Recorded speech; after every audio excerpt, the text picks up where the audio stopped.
हाँ जी स्टूडेंट्स, हाजिर हाँ ਤੁਹਾਡੇ ਸਾਹਮਣੇ ਕਮਰਸ ਵਾਲਾ ਦੀ ਨੈਕਸਟ ਵੀਡੀਓ ਲੈ ਕੇ। ਬੇਟਾ +2 ਦਾ ਟੌਪਿਕ ਆਪਣਾ ਚੱਲ ਰਿਹਾ ਸੀ ਕੈਸ਼ ਫਲੋ ਸਟੇਟਮੈਂਟ, ਜੋ ਕਿ ਬਹੁਤ ਹੀ ਇੰਪੋਰਟੈਂਟ ਚੈਪਟਰ ਹੈ ਔਰ ਸਟੂਡੈਂਟਸ ਨੂੰ ਕਾਫੀ ਪਰੇਸ਼ਾਨੀ ਆਉਂਦੀ ਹੈ ਇਹਨੂੰ ਕਰਨ ਵਿੱਚ। ਠੀਕ ਹੈ, ਸਟਾਰਟ ਕੀਤੇ ਨੂੰ ਆਪਾਂ ਨੂੰ ਕਾਫੀ ਦੇਰ ਹੋ ਗਈ, ਕਾਫੀ ਦਿਨ ਲੈਕਚਰ ਬੰਦ ਰਹੇ। ਹੁਣ ਸਟਾਰਟ ਕਰਨ ਜਾ ਰਹੇ ਹਾਂ ਦੁਬਾਰਾ ਤੋਂ, ਕਿਉਂਕਿ ਐਗਜ਼ਾਮ ਤੁਹਾਡੇ ਚੱਲ ਰਹੇ ਸੀ ਨਾ ਪ੍ਰੀ ਬੋਰਡ।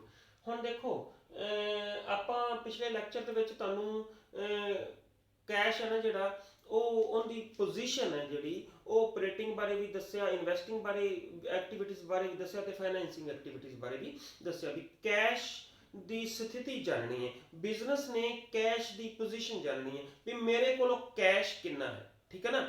ਹੁਣ ਮੈਂ ਤੁਹਾਨੂੰ ਉਹਦੇ ਵਿੱਚ ਕਿਹਾ ਸੀ ਤਿੰਨ ਡੱਬੀਆਂ ਬਣ ਜਾਣੀਆਂ ਨੇ, ਜਿਹੜੀ ਤਾਂ ਇੱਕ ਡੱਬੀ ਤਾਂ ਬਣਾ ਲਓ ਕੈਸ਼ ਫਰਮ ਆਪਰੇਟਿੰਗ ਐਕਟੀਵਿਟੀਜ਼, ਦੂਸਰੀ ਕੈਸ਼ ਫਰਮ ਫਾਈਨੈਂਸਿੰਗ ਐਕਟੀਵਿਟੀਜ਼, ਤੀਸਰੀ ਕੈਸ਼ ਫਰਮ ਇਨਵੈਸਟਿੰਗ ਐਕਟੀਵਿਟੀਜ਼। ਜਿਹੜੀ ਵੀ ਆਈਟਮ ਜਿਹੜੀ ਡੱਬੀ ਦੀ ਹੈ ਉਸ ਡੱਬੀ ਦੇ ਵਿੱਚ ਚੱਕ ਕੇ ਆਪਾਂ ਪਾਈ ਜਾਣੀ। ਠੀਕ ਹੈ ਨਾ। ਇਹਦੇ ਨਾਲ ਸਾਨੂੰ ਸਥਿਤੀ ਪਤਾ ਲੱਗੇਗੀ, ਐਗਜ਼ੈਕਟ ਪੋਜੀਸ਼ਨ ਪਤਾ ਲੱਗੇਗੀ ਵੀ ਸਾਡੇ ਕੋਲ ਕੈਸ਼ ਕਿੰਨਾ ਹੈ, ਸਾਡੇ ਕੋਲ ਕੈਸ਼ ਕਿੰਨਾ ਹੈ, ਜਿਹੜਾ ਕਿ ਬਿਜ਼ਨਸ ਨੂੰ ਜਾਣਨਾ ਬਹੁਤ ਜ਼ਰੂਰੀ ਹੈ ਵੀ ਇਸ ਟਾਈਮ ਸਾਡੇ ਕੋਲ ਕੈਸ਼ ਦੀ ਕੀ ਪੋਜੀਸ਼ਨ ਹੈ। ਠੀਕ ਹੈ।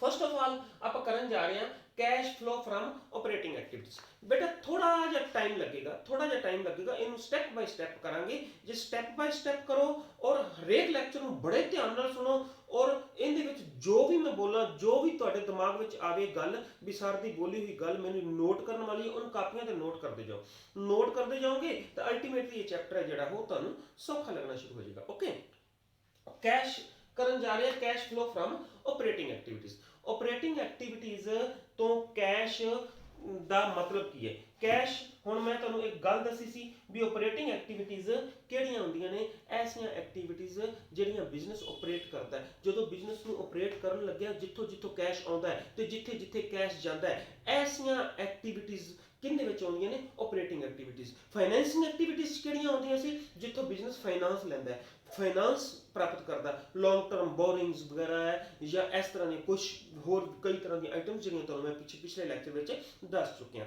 ਤੇ ਇਨਵੈਸਟਿੰਗ ਵਿੱਚ ਸਾਰੀਆਂ ਫਿਕਸਡ ਐਸੈਟਸ ਬਾਰੇ ਆ ਜਾਂਦੇ ਸੀ, ਫਿਕਸਡ ਐਸੈਟਸ ਦੀ ਖਰੀਦ, ਫਿਕਸਡ ਐਸੈਟਸ ਦੀ ਸੇਲ, ਹਨ, ਉਹ ਸਾਰੀਆਂ ਕਿੱਧਰ ਆ ਜਾਂਦੀਆਂ ਸੀ, ਇਨਵੈਸਟਿੰਗ ਐਕਟੀਵਿਟੀਜ਼ ਵਿੱਚ। ਠੀਕ ਹੈ।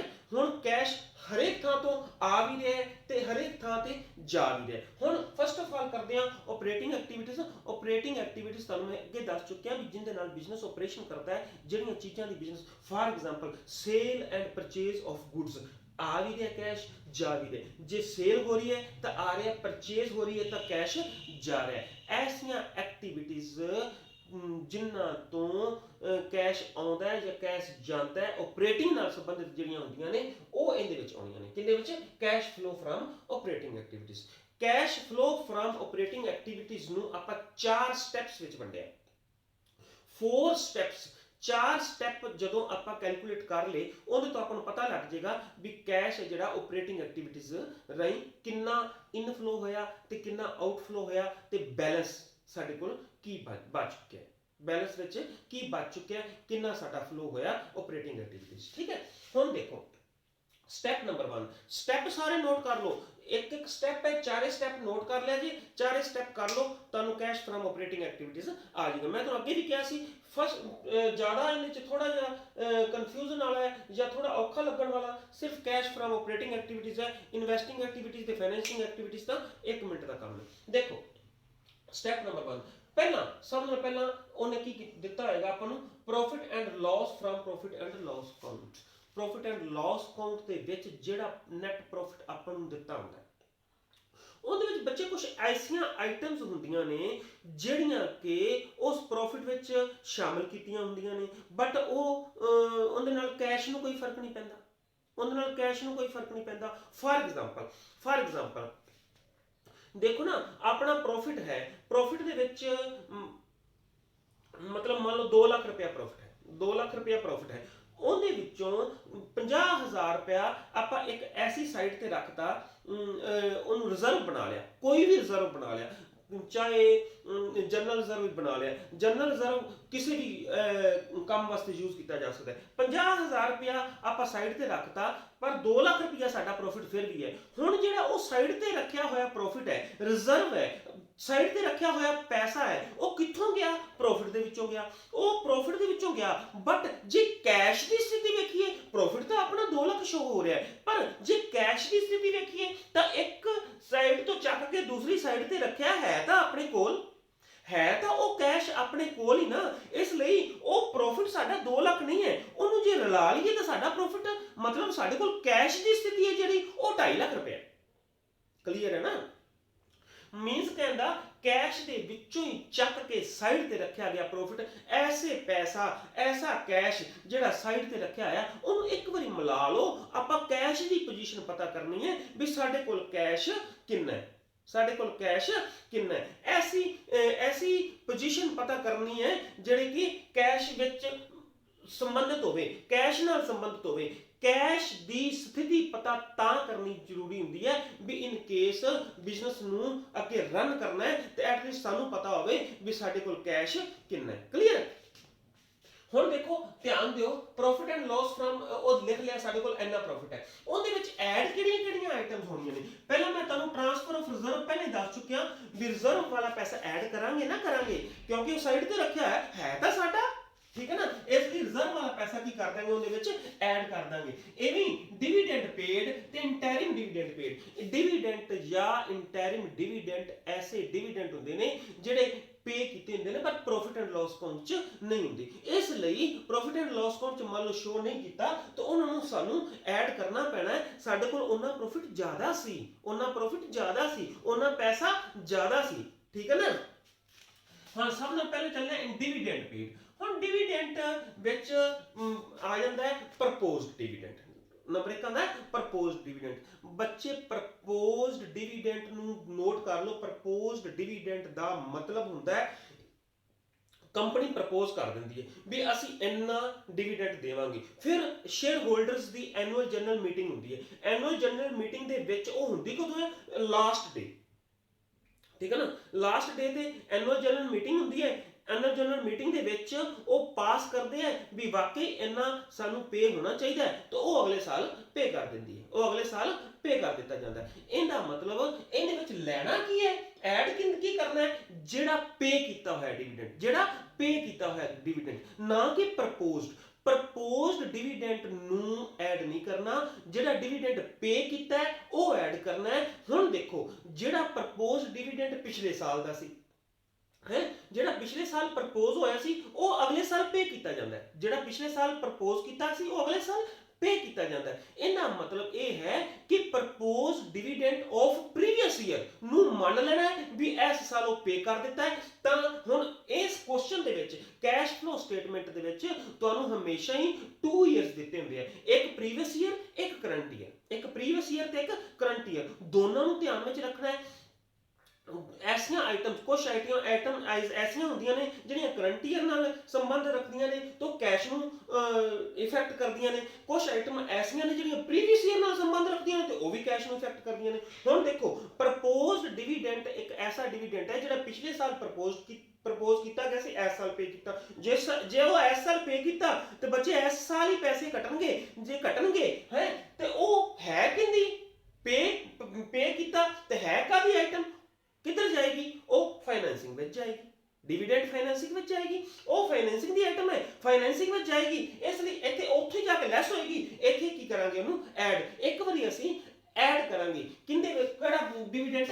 ਪ੍ਰਪੋਜ਼ਡ ਡਿਵੀਡੈਂਟ ਜੇ ਦਿੱਤਾ, ਜੇ ਡਿਵੀਡੈਂਟ ਪੇ ਦਿੱਤਾ ਹੈ ਡਾਇਰੈਕਟ ਤਾਂ ਉਹਨੂੰ ਚੁੱਪ ਕਰਕੇ ਕੀ ਕਰ ਦੇਣਾ? ਐਡ ਕਰ ਦੇਣਾ। ਜੇ ਪ੍ਰਪੋਜ਼ਡ ਡਿਵੀਡੈਂਟ ਦਿੱਤਾ ਫਿਰ ਵੇਖਣਾ ਹੈ ਵੀ ਪ੍ਰੀਵੀਅਸ ਈਅਰ ਦਾ ਹੈ ਕਿ ਕਰੰਟ ਈਅਰ ਦਾ। ਕਰੰਟ ਈਅਰ ਨੂੰ ਛੇੜਨਾ ਹੀ ਨਹੀਂ, ਕਰੰਟ ਈਅਰ ਨੂੰ ਪ੍ਰਪੋਜ਼ ਕੀਤਾ ਉਹਦਾ ਕੋਈ ਇਫੈਕਟ ਨਹੀਂ, ਕੋਈ ਇਫੈਕਟ ਨਹੀਂਗਾ, ਉਹ ਅਗਲੇ ਸਾਲ ਜਾ ਕੇ ਉਹਦਾ ਇਫੈਕਟ ਪਏਗਾ ਕਿਉਂਕਿ ਪ੍ਰਪੋਜ਼ ਕੀਤਾ ਹੈ। ਉਹ ਪੇ ਕਦੋਂ ਹੋਏਗਾ? ਅਗਲੇ ਸਾਲ ਪੇ ਕੀਤਾ ਜਾਏਗਾ, ਠੀਕ ਹੈ ਨਾ। ਪ੍ਰੀਵੀਅਸ ਈਅਰ ਦਾ ਜਿਹੜਾ ਡਿਵੀਡੈਂਟ ਹੈ ਉਹ ਇਸ ਸਾਲ ਪੇ ਕੀਤਾ ਜਾਏਗਾ। ਜੇ ਇਸ ਸਾਲ ਪੇ ਕੀਤਾ ਜਾਏਗਾ ਤਾਂ ਉਹਦਾ ਇਫੈਕਟ ਪਏਗਾ previous year. Proposed dividend of previous year ਉਹ ਇਸ ਸਾਲ ਐਡ ਕਰ ਦੇਣਾ, ਉਹਨੂੰ ਕੀ ਕਰਨਾ ਹੈ? ਇਸ ਸਾਲ ਐਡ ਕਰ ਦੇਣਾ। ਨੰਬਰ 2 ਤੇ ਹੈ ਇੰਟਰਿਮ ਡਿਵੀਡੈਂਟ। ਇੰਟਰਿਮ ਡਿਵੀਡੈਂਟ ਐਸਾ ਡਿਵੀਡੈਂਟ ਹੁੰਦਾ ਹੈ ਜਿਹੜਾ ਡਿਕਲੇਰੇਸ਼ਨ ਤੋਂ ਵਿਦਿਨ 7 ਡੇਜ਼ ਸਾਨੂੰ ਪੇ ਕਰਨਾ ਹੁੰਦਾ।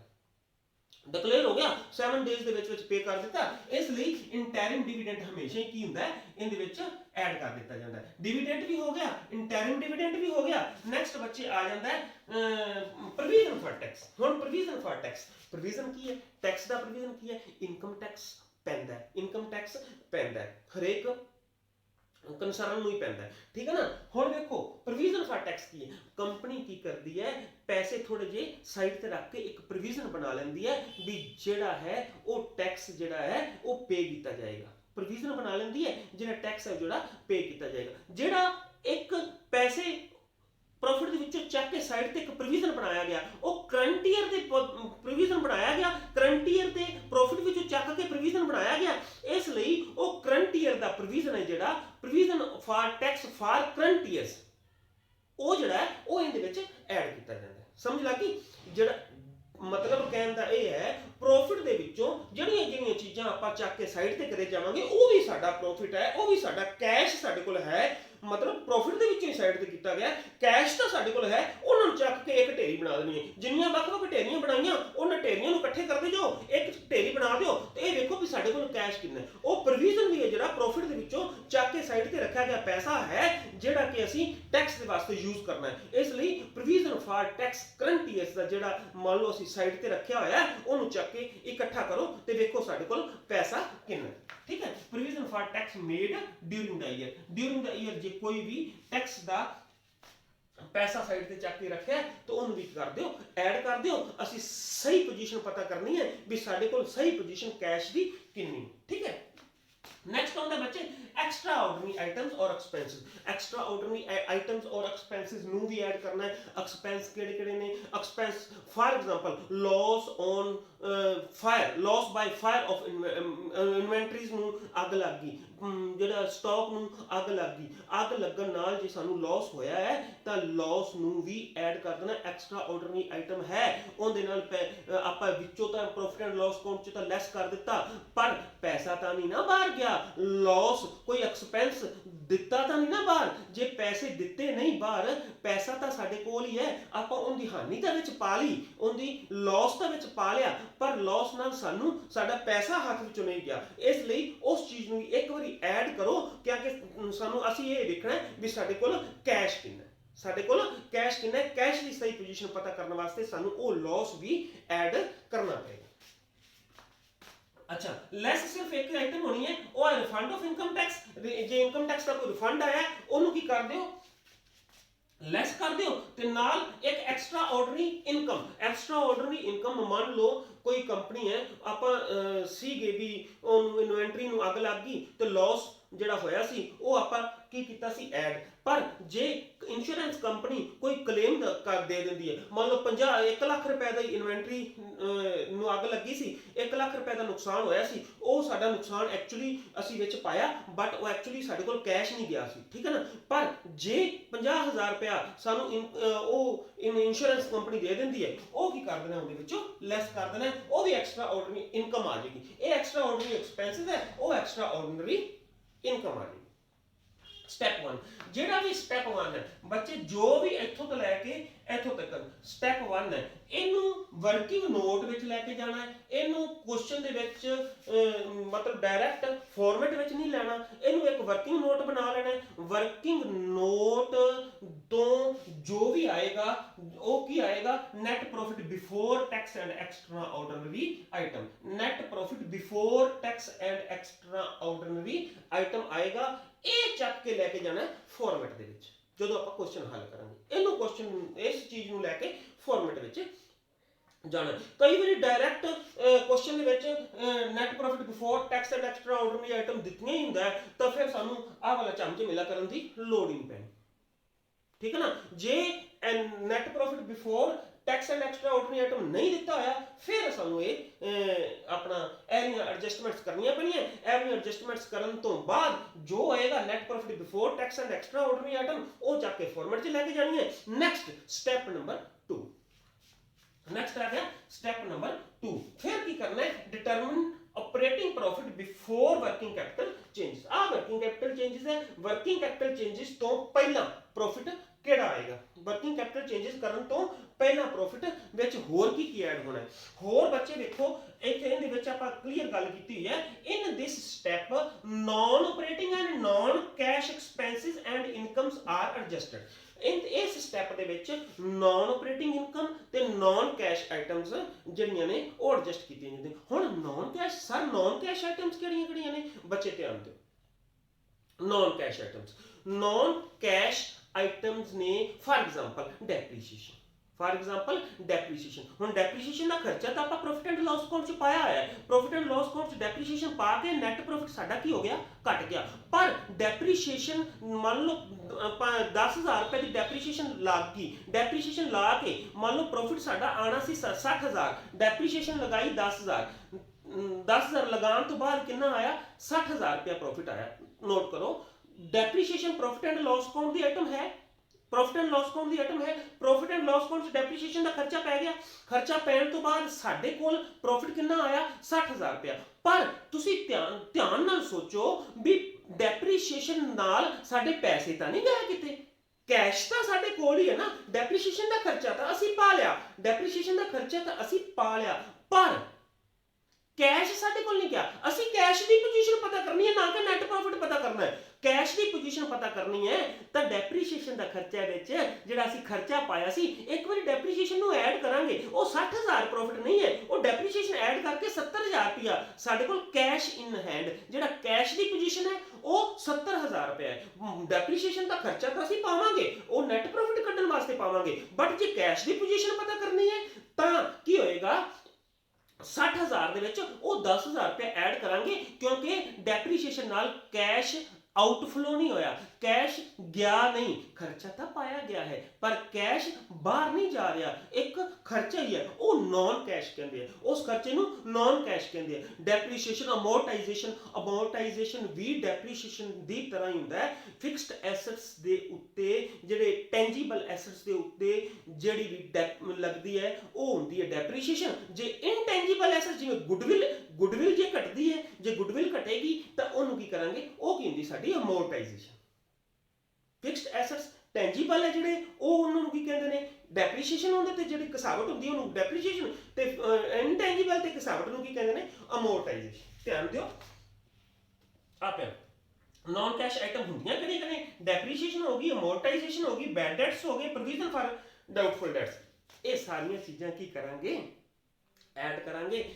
ਕਿਉਂ ਐਡ ਕਰਾਂਗੇ ਕਿਉਂਕਿ ਇਹਨਾਂ ਖਰਚਿਆਂ ਦੇ ਨਾਲ ਸਾਡਾ कैश बाहर नहीं जा रहा पर फिर भी असी खर्चे पाए हुए ने नैट प्रॉफिट घट रहा है पर कैश की पोजीशन है जिहड़ी वो ਵਧੇਗੀ। ਇਹਨਾਂ ਨੂੰ ਐਡ ਕਰਾਂਗੇ ਤਾਂ ਕੈਸ਼ ਸਾਡੇ ਕੋਲ ਜ਼ਿਆਦਾ ਹੈ। ਅਸੀਂ ਦਿਮਾਗ ਨਾਲ ਲਾ ਕੇ ਸੋਚੀਏ ਅਸੀਂ ਜਦੋਂ ਸਾਡੇ ਕੋਲ ਅਸੀਂ ਕੈਲਕੂਲੇਟ ਕਰਾਂਗੇ ਤਾਂ ਕੈਲਕੂਲੇਟ ਕਰਾਂਗੇ ਕੈਸ਼ ਸਾਡੇ ਕੋਲ 70,000 ਨਿਕਲੇਗਾ। ਫਿਰ ਵੇਖਾਂਗੇ ਅਸੀਂ ਪਾਇਆ ਕੀ ਹੋਇਆ डेप्रीशिएशन ਪਾਈ ਹੋਈ ਹੈ ਕਿਸਾਵਟ ਪਾਈ ਹੋਈ ਹੈ ਪਰ ਕਿਸਾਵਟ ਜਿਹੜੀ ਹੈ ਉਹ ਫਿਕਸਡ ਐਸੈਟਸ ਤੇ ਪਈ ਹੈ। ਉਹਦੇ ਨਾਲ ਕੋਈ ਖਰਚਾ ਅਸੀਂ ਕਿਸੇ ਨੂੰ ਕਿਸਾਵਟ ਦਿੱਤੀ ਨਹੀਂ ਕੋਈ ਖਰਚਾ ਕਿਸੇ ਨੂੰ ਦਿੱਤਾ ਨਹੀਂ।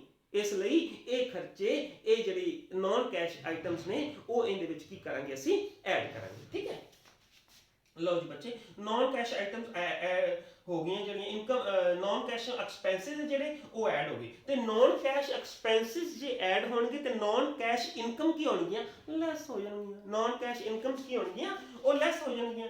ਧਿਆਨ ਦਿਓ ਆ ਲੈਸ ਆ ਇੱਥੇ ਪਲੱਸ ਦਾ ਨਿਸ਼ਾਨ ਮਤਲਬ ਐਡ ਮਾਈਨਸ ਦਾ ਨਿਸ਼ਾਨ ਮਤਲਬ ਇਹ ਲੈਸ। नॉन कैश इनकम मतलब जिवें रिटर्न ऑफ लाइबिलिटी कोई लाइबिलिटी ਨੂੰ ਰਿਟਰਨ ਆਫ ਕੀਤਾ ਜਾਂ ਬੈਡ ਡੈਟ ਰਿਟਰਨ ਆਫ ਕੀਤੇ ਤਾਂ ਇਹ ਕੀ ਹੋ ਜਾਣਗੇ ਇਹ ਸਾਡੀ ਇਨਕਮ ਦੀ ਤਰ੍ਹਾਂ ਸ਼ੋ ਹੋਣਗੇ। ਇਹ ਕੀ ਹੋਣਗੇ ਸਾਡੇ ਲੈਸ ਹੋ ਜਾਣਗੇ। ਕਲੀਅਰ।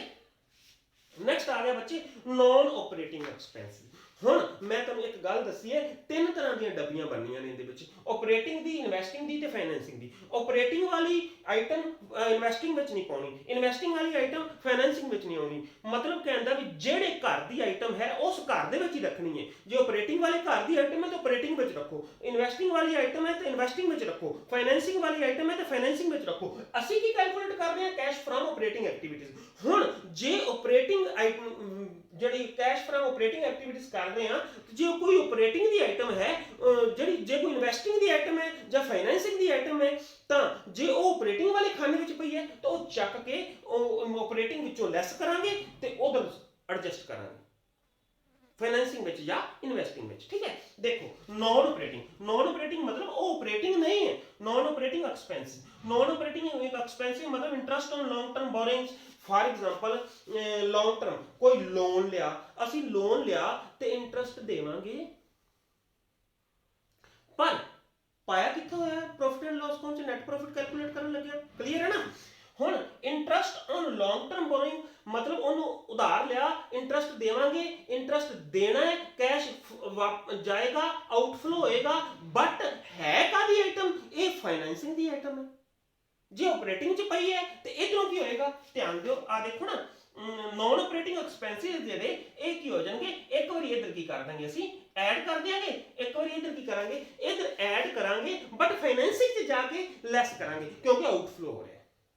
क्लियर, इधर ऐड करांगे, फाइनेंसिंग दे विच जाके असीं लैस करांगे क्योंकि इत्थे ऑपरेटिंग वाली असीं एक्चुअल पोजीशन पता लग करांगे।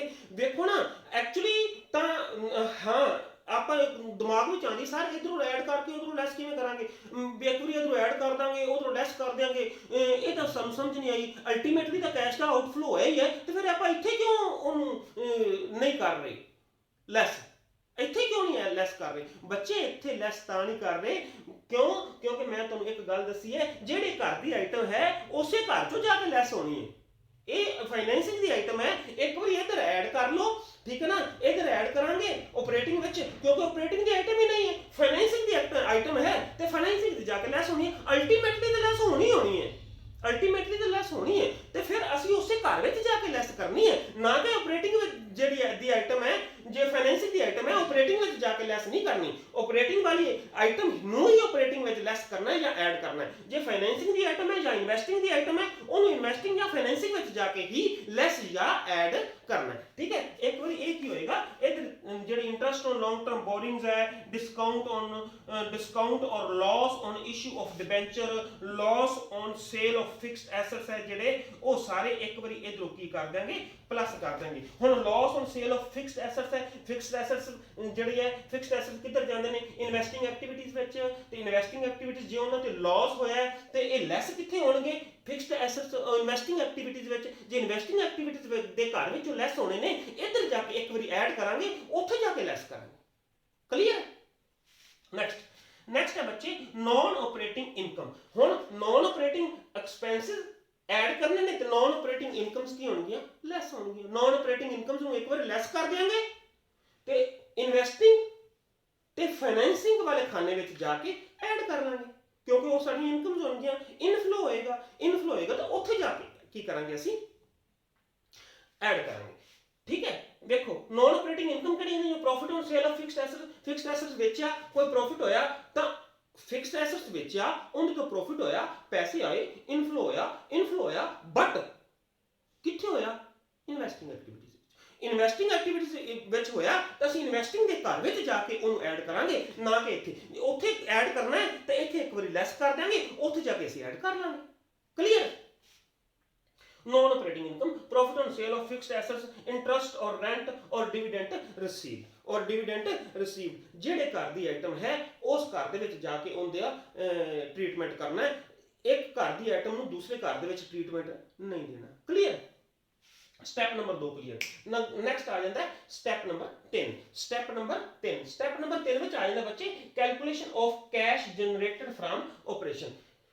कैश जनरेटेड फ्रॉम ऑपरेशन मतलब इथों की निकल गया, स्टेप नंबर 2 तो की निकलिया net profit before operating profit before working capital changes. हुण वर्किंग कैपिटल दी चेंजेस होए होणगियां। वर्किंग कैपिटल दे विच मैं तुहानूं एक गल दस्सी सी, वर्किंग कैपिटल हुंदी की है current assets minus current liabilities. इहदा मतलब इहदे विच करंट एसेट्स आउणगे ते current liabilities आउणगी।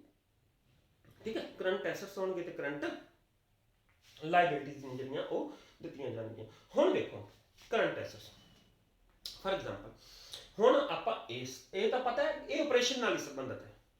For example stock ਸਾਡਾ ਘਟ ਗਿਆ, ਜੇ ਸਟਾਕ ਘਟਿਆ ਇਹ ਆਪਰੇਸ਼ਨ ਨਾਲ ਸੰਬੰਧਿਤ ਹੈ। ਇਹ ਸਾਰੀਆਂ ਆਪਰੇਸ਼ਨ ਵਾਲੇ ਖਾਨੇ ਵਿੱਚ ਹੀ ਆਉਣਗੀਆਂ। ਸਟਾਕ ਘਟਿਆ ਤੇ ਇਹਦਾ ਮਤਲਬ ਇਹ ਹੈ ਡਿਕਰੀਜ਼ ਇਨ ਕਰੰਟ ਐਸੈਟ ਆ ਪਿਆ ਡਿਕਰੀਜ਼ ਇਨ ਕਰੰਟ ਐਸਟ। ਡਿਕਰੀਜ਼ ਇਨ ਕਰੰਟ ਐਸਟ ਦਾ ਮਤਲਬ ਹੈ ਸਟਾਕ ਘਟਿਆ, ਕਿਉਂ? ਕਿਉਂਕਿ ਅਸੀਂ ਸੇਲ ਕਰ ਦਿੱਤੀ ਹੋਣੀ। ਸਟਾਕ ਵੇਚਿਆ ਹੋਣਾ ਤਾਂ ਹੀ ਘਟ ਗਿਆ। ਸਟਾਕ ਬੱਚੇ ਵੇਚਿਆ ਤਾਂ ਘਟਿਆ। ਜੇ ਸਟਾਕ ਵੇਚਿਆ, ਜਦੋਂ ਵੇਚਾਂਗੇ ਤਾਂ ਪੈਸਾ ਆਏਗਾ। ਜੇ ਪੈਸਾ ਆਏਗਾ ਤਾਂ ਇਨਫਲੋ ਹੋਏਗਾ। ਇਨਫਲੋ ਹੋਏਗਾ ਤਾਂ ਕੀ ਹੋਏਗਾ? ਪਲੱਸ ਹੋ ਜਾਏਗਾ। ਇਨਫਲੋ ਹੋਏਗਾ ਤਾਂ ਕੀ ਹੋਏਗਾ? ਪਲੱਸ ਹੋਏਗਾ। ਡਿਕਰੀਜ਼ ਇਨ ਕਰੰਟ ਐਸਟ ਪਲੱਸ ਹੋਏਗਾ ਤੇ ਇਨਕਰੀਜ਼ ਇਨ ਕਰੰਟ ਐਸਟ ਮਾਈਨਸ ਹੋਏਗਾ। ਸੇਮ ਸਟਾਕ ਦੀ ਡੈਫੀਨੇਸ਼ਨ ਲਓ। ਸਟਾਕ ਮੰਨ ਲਓ ਵੱਧ ਗਿਆ। ਜੇ ਸਟਾਕ ਵਧਿਆ ਤਾਂ ਇਹਦਾ ਮਤਲਬ ਅਸੀਂ ਸਟਾਕ ਖਰੀਦਿਆ ਹੋਣਾ ਤਾਂ ਹੀ ਵਧਿਆ। ਜੇ ਖਰੀਦਿਆ ਤਾਂ ਪੈਸੇ ਨਾਲ ਹੀ ਖਰੀਦਿਆ, ਪੈਸੇ ਦਿੱਤੇ ਆ ਤਾਂ ਖਰੀਦਿਆ, ਪੈਸੇ ਦਿੱਤੇ ਆ ਤਾਂ ਪੈਸੇ ਦਾ ਆਊਟਫਲੋ ਹੋਇਆ। ਜੇ ਆਊਟਫਲੋ ਹੋਇਆ ਤਾਂ ਮਾਈਨਸ ਹੋਏਗਾ। ਕੈਸ਼ ਘਟ ਗਿਆ, ਕੈਸ਼ ਘਟ ਗਿਆ ਤਾਂ ਮਾਈਨਸ ਕਰਾਂਗੇ। ਜਿੰਨਾ ਕੈਸ਼ ਸੀ ਸਾਡੇ ਕੋਲ ਉਹਦੇ ਵਿੱਚੋਂ ਮਾਈਨਸ ਕਰਾਂਗੇ। ਠੀਕ ਹੈ ਨਾ। ਡਿਕਰੀਜ਼ ਇਨ ਕਰੰਟ ਐਸਟ ਪਲੱਸ ਕਰ ਦਿਓ, ਇਨਕਰੀਜ਼ ਇਨ ਕਰੰਟ ਐਸਟ ਮਾਈਨਸ ਕਰ ਦਿਓ। ਇੱਕ ਸਿੱਧਾ ਜਿਹਾ ਫੰਡਾ ਦਿਮਾਗ ਵਿੱਚ ਰੱਖ ਲਓ। ਇਸ ਕੈਲਕੂਲੇਸ਼ਨ ਨੂੰ ਕਰਨ ਲੱਗਿਆ, ਮਤਲਬ ਜਿਹੜਾ ਵਰਕਿੰਗ ਕੈਪੀਟਲ ਵਾਲਾ, ਵੀ ਇਹਦੇ ਵਿੱਚ ਕਰੰਟ ਐਸਟਸ ਹੁੰਦੇ ਨੇ ਤੇ ਕਰੰਟ ਲਾਇਬਿਲਿਟੀ ਹੁੰਦੀਆਂ ਨੇ। ਠੀਕ ਹੈ ਨਾ। ਕਰੰਟ ਐਸਟਸ ਦੇ ਨਾਲ ਇਹਦਾ ਉਲਟਾ ਸੰਬੰਧ ਹੁੰਦਾ। ਜੇ ਕਰੰਟ ਐਸਟ ਵਧਦੇ ਹੈ ਤਾਂ ਮਾਈਨਸ ਕਰਨਾ ਹੈ, ਜੇ ਕਰੰਟ ਐਸਟ ਘਟਦੇ ਹੈ ਤਾਂ ਪਲੱਸ ਕਰਨਾ ਹੈ। ਕਰੰਟ ਐਸਟ ਵੱਧ ਗਏ ਮਾਈਨਸ ਕਰ ਦਿਓ, ਕਰੰਟ ਐਸਟ ਘਟ ਗਏ ਪਲੱਸ ਕਰ ਦਿਓ। ਠੀਕ ਹੈ ਨਾ। ਇਹਦੇ ਤੋਂ ਉਲਟ ਲਾਇਬਿਲਿਟੀ ਨਾਲ ਇਹਦਾ ਸੰਬੰਧ ਸਿੱਧਾ ਹੁੰਦਾ। ਲਾਇਬਿਲਿਟੀ ਨਾਲ ਸਿੱਧਾ, ਐਸਟ ਨਾਲ ਉਲਟਾ ਤੇ ਲਾਇਬਿਲਿਟੀ ਨਾਲ ਸਿੱਧਾ। ਲਾਇਬਿਲਿਟੀ ਵੱਧ ਗਈ, ਕਰੰਟ ਲਾਇਬਿਲਿਟੀ ਵੱਧ ਗਈ ਤਾਂ ਐਡ ਕਰ ਦਿਓ, ਜੇ ਕਰੰਟ ਲਾਇਬਿਲਿਟੀ ਘਟ ਗਈ ਤਾਂ ਮਾਈਨਸ ਕਰ ਦਿਓ। ਕਰੰਟ ਲਾਇਬਿਲਿਟੀ ਘਟ ਗਈ ਤਾਂ ਮਾਈਨਸ ਕਰ ਦਿਓ। For example current liability. Sir ਸਾਨੂੰ ਕਰੰਟ ਲਾਇਬਿਲਿਟੀ ਦੀ ਸਮਝ ਨਹੀਂ ਆਈ। ਸੁਣੋ, ਮੰਨ ਲਓ ਕ੍ਰੈਡੀਟਰ 2 ਈਅਰ ਦਿੱਤੇ ਸੀ, previous year, current year. Previous year ਦੇ ਵਿੱਚ 3 ਲੱਖ ਰੁਪਏ ਸੀ। ਪ੍ਰੀਵੀਅਸ ਈਅਰ ਦੇ ਵਿੱਚ ਕਰੰਟ ਲਾਇਬਿਲਿਟੀ ਕਿੰਨੀ ਸੀ? 3 ਲੱਖ ਰੁਪਏ ਸੀ। ਕ੍ਰੈਡੀਟਰ ਸਾਡੇ 3 ਲੱਖ ਰੁਪਏ ਦੇ ਸੀ। ਜਿਨ੍ਹਾਂ ਕ੍ਰੈਡੀਟਰ ਸੀ ਸਾਡੇ 3 ਲੱਖ ਰੁਪਏ ਦੇ, ਇਸ ਵਾਰੀ ਕ੍ਰੈਡੀਟਰ ਸਾਡੇ ਹੋ ਗਏ 4 ਲੱਖ ਰੁਪਏ ਦੇ। ਕ੍ਰੈਡੀਟਰ ਕਿੰਨੇ ਹੋ ਗਏ? 4 ਲੱਖ ਰੁਪਏ ਦੇ। 4 ਲੱਖ ਰੁਪਏ ਦੇ ਕ੍ਰੈਡੀਟਰ ਕਿਉਂ ਹੋਏ ਭਲਾ? ਕਿਉਂਕਿ ਅਸੀਂ ਉਹਨਾਂ ਕੋਲੋਂ ਉਧਾਰ ਖਰੀਦਿਆ ਹੋਣਾ। ਇਸ ਲਈ ਪਰਚੇਜ਼ ਕੀਤੀ ਹੋਣੀ ਹੈ। ਇਸ ਲਈ ਸਾਡੇ ਕਰੰਟ